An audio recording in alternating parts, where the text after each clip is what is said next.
খুলনায় পুলিশের তালিকাভুক্ত শীর্ষ সন্ত্রাসী জিতু সহ 4 সন্ত্রাসীকে গ্রেপ্তার করেছে নগর গোয়েন্দা পুলিশ।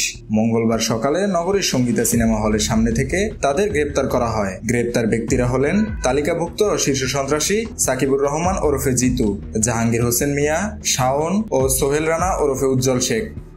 গোয়েন্দা বিভাগের একটি চৌকস টিম গোপন সংবাদের ভিত্তিতে একটি অভিযান পরিচালনা করে এবং সোনারাঙ্গা মডেল থানার সঙ্গীতা হোটেল থেকে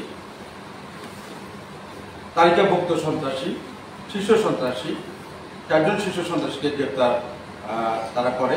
এই শীর্ষ সন্ত্রাসী 4 জন হচ্ছে সাকিবুর রহমান ওরফে জিতু, জাহাঙ্গীর হোসেন, শাওন, সোহেল রানা ওরফে উজ্জ্বল শেখ। এই 4 জনকে জিজ্ঞাসাবাদ করা হচ্ছে এবং এই 4 জনের বিরুদ্ধে আইনগত প্রক্রিয়াধীন রয়েছে। এই 4 জন আসামি যে থানায় রক্ষিত যে রেজিস্ট্রারপত্র আছে এবং আমাদের যে সিডিএমএস আছে এগুলো পর্যালোচনা করে তাদের বিরুদ্ধে প্রত্যেকের বিরুদ্ধে একাধিক মামলা পাওয়া যায় এবং সেই মামলাগুলো তাদের বিরুদ্ধে চলমান আছে।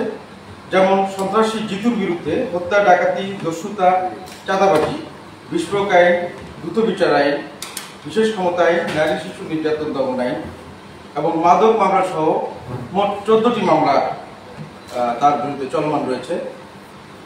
আরেকজন সন্ত্রাসী জাহাঙ্গীরের বিরুদ্ধে একটি হত্যা মামলা সহ 10টি মামলা চলমান রয়েছে, যার মধ্যে একটি মামলায় সে যাবজ্জীবন সশ্রম কারাদণ্ডপ্রাপ্ত এবং তার সাথে 10,000 টাকা জরিমানা সাজাপ্রাপ্ত।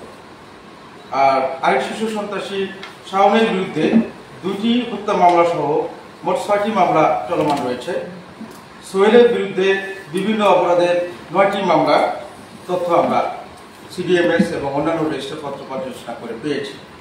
তো এইসব সন্ত্রাসীদের আমরা জিজ্ঞাসাবাদ করছি, তাদের আইনগত বিরুদ্ধে যে আইনগত ব্যবস্থা নেওয়ার যে প্রক্রিয়া সেই প্রক্রিয়া আমরা গ্রহণ করছি এবং আমাদের খুলনা মেট্রোপলিটন পুলিশের যে দৃঢ় প্রত্যয় এবং অঙ্গীকার যে আমরা সন্ত্রাসমুক্ত অপরাধমুক্ত খুলনা নগরী গড়ে তুলব এবং সেই লক্ষ্যে আমরা কাজ করে যাচ্ছি। এই জন্য আপনাদের সকলের সহযোগিতা। মেহেদী হাসান বাপ্পি, খুলনা গেজেট।